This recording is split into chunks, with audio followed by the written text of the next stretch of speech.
ભાવનગર શહેરમાં નવરાત્રિના પૂર્વે એક દિવસ અગાઉ બજારમાં લોકોની ભીડ જોવા મળી હતી। નવરાત્રિમાં માતાજીને ચુંદડી સહિત હાર વગેરે જેવી ચીજો અર્પણ કરવાની હોવાથી લોકો ખરીદી કરતા નજરે પડતા હતા। ભાવનગરના આંબાચોક સહિત શહેરના વિવિધ વિસ્તારમાં લોકોની ભીડ ચુંદડી, હાર, ગુગળ, તોરણ વગેરે જેવી ચીજોની ખરીદી કરતા લોકો નજરે પડતા હતા।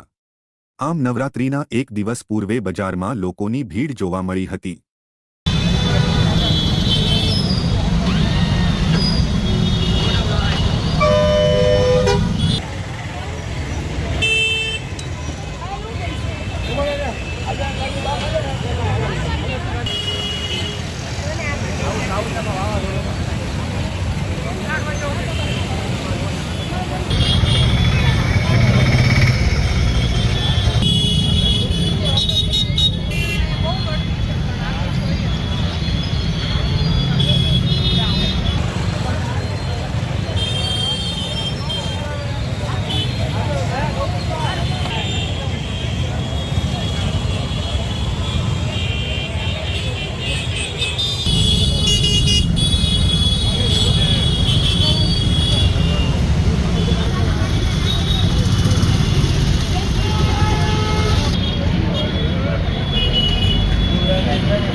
ખોડિયાર ફ્લાવર પ્રતિકભાઈ માળી જિલ્લા પંચાયતની સામે।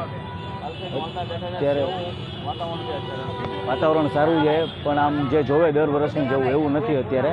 એનું કારણ છે કે થોડી ગેરા બજારમાં મંદી અને અમુક એટમોસ્ફિયર ચેન્જ થાય એટલે અત્યારે 2-3 કલાક ફૂલ ઘરાગી જેવું લાગે છે અમને લોકોને। પણ એ શું છે, આપણા ધાર્મિક તહેવાર છે એટલે માણસો પાસે પૈસા ન હોય તો આવે તો ખરી જ છે, પણ જે જોવે એવો કરંટ નથી હજી બજારમાં।